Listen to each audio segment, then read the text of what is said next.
Am I the a-hole for being a downer at my husband's grad celebration? Am I the a-hole for not letting my brother come to Thanksgiving dinner?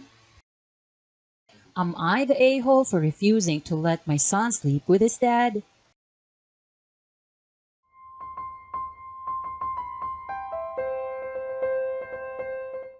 Am I the a-hole for being a downer at my husband's grad celebration? My 30 female husband, 30 male, is graduating college. His class decided to go out to celebrate with drinks after their exams.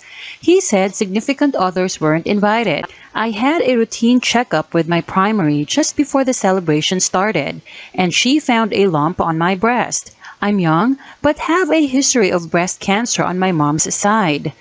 My aunt died before the age of 35 from it. She wanted me to get a biopsy that day and referred me to the correct place.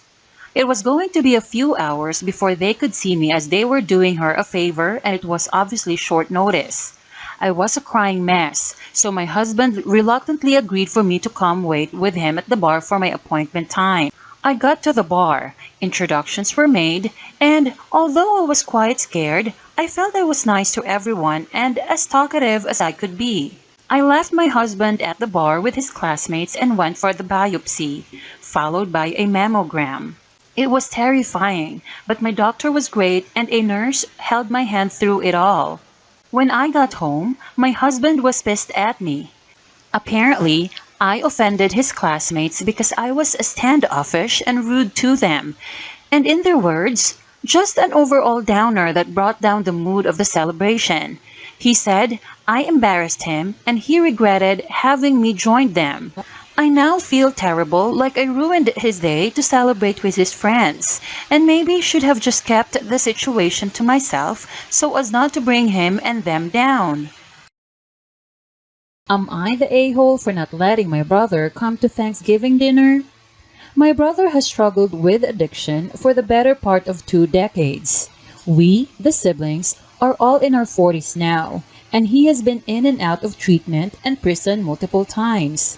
I have been no contact with him for the last 15 years. The final straw for me was when he said he wanted help and begged me and my husband to let him come live with us so he could go to treatment. We, my husband and myself, found him a treatment center and bought him a plane ticket to come out to us so that he could go. When he got to our house, he was high. He refused to go to the place that we found for him for treatment, that we were willing to pay for, and used drugs in my home. When we told him he either went to treatment or left our home, he stole my credit card and some jewelry and took off. I was able to cancel the card before he could use it, but I have never gotten the jewelry back.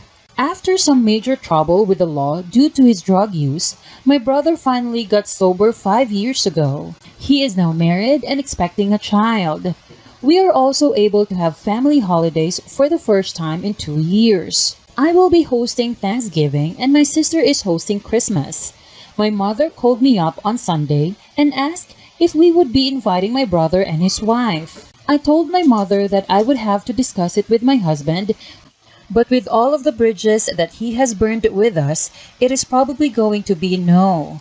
I discussed it at length with my husband Sunday night, and we both agree that we do not wish to contact him or have a relationship with him after all that he has done to us. So I called my mother and let her know that we discussed it and that our answer was no, and we will not be inviting him to dinner. My mother is upset and thinks that we should give him another chance, and that he has changed and wants to be part of our lives. She brought up his wife's pregnancy and how the baby deserves to have a relationship with his or her family. I told my mother that the answer is no, and to please respect our decision to not have him in our home. She ended the call crying, and now I feel really guilty for upsetting her.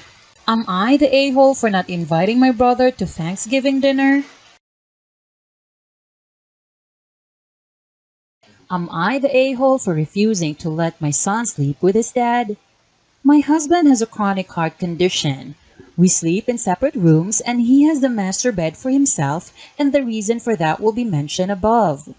We have two kids, and my husband recently has been wanting our son to sleep with him in bed, but I refused.